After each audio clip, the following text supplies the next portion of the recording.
Oh, what an audience. Wow. So, can you guys think of a loved one in your life? And if so, can you think of something special they've done for you? Because this was me back when I was real little. I was very chubby, unathletic, and I did not want to do anything extracurriculars. I wanted to stay home. I thought I was the king of the world. I thought I was the coolest kid ever. I was the center of attention. Everybody wanted to do stuff for me because I was the pride and joy of my family. And I really took that for granted of what my parents have done for me because I didn't realize how special they were to me. This is my dad. Another family picture. That's my mom, and that's me, obviously. You can tell. But I didn't realize how important these people were in my life. And I'm going to tell you a story real quick. So back in 7th grade, I was going to the school TTA, Toledo Technology Academy. And I was waiting for my ride to get there. And I get a call from my godmother. And my godmother does never call me. She never calls me. I talked to her maybe once a month. And it was really weird why she was calling me because I was just confused. And when I picked up, she was really just angry at me. And I was really confused, and she told me to bring a charger to the hospital. I was like, why do I need to bring a charger to the hospital? I don't need to do that. And she said, just do it now, and she hung up. And I was like, okay, what did I do to you? Get off my back, gosh. So I got home, opened the door, and the weirdest thing happened too. My sister was just crying on the couch. I never seen my sister cry. And she was just bawling out. And then she ran up to me, gave me the biggest hug. And I just started crying. And she told me, Dad's in the hospital. And it made so much sense, but not so much sense at the same time. I was just confused. I didn't know what was happening. And I just started bawling, crying. And I was just a mess. And she was with this guy, and he took us to the hospital. And when we got there, my mom was sobbing next to my dad. He was in a coma. So what the story was, is he was at a Gordon's parking lot. He was doing something for work, and he just collapsed. His heart just stopped. Couldn't breathe for 10 minutes. 10 whole minutes. That's a long time without going without breathing. And it's a little scary. And so the paramedics came. They took him to the hospital, and then that's when we came in. And the doctor said he would make a full recovery. He said he would be A-OK. He wasn't.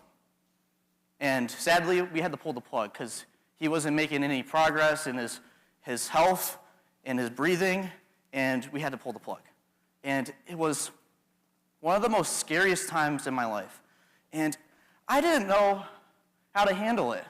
I was just confused, scared. I wanted to be alone all the time. I didn't want to talk to anybody. It was just me, myself, and I. I didn't want to communicate with anybody that was close to me. I wanted to stay in my room, be on my phone, watch YouTube by myself, and just think until this very important figure came into my life. As I mentioned earlier in the story, there's this guy that took us to the hospital. His name was Michael. That's him right there. He's happily married to my sister. He's my brother-in-law, and he became my second father figure in my life, and it clicked to me. He gave me a second chance at not taking my parents for granted, and I was ecstatic when I realized the situation. I was so happy, and I was just elated. I realized that he was going to help me raise to be a good man, and I was going to not take him for granted, and I was going to do everything right by him and listen to him. So that's what I did. He helped me get through puberty. He helped me through girl situations, like during a breakup, or just talk about life advice that he's experienced through his life. And I listened to everything he said, and it meant so much to me. And I was not going to lose him. Because when I was in that downhill spiral, I realized life is short. Life goes fast. And you want to make sure that you experience everything as a whole. So what I did was I like to go on walks. I love walks. And when I went on this walk, it clicked to me too. I realized nature is everything. And it's an unreal experience. And I didn't have my phone on me either. I left it at my house.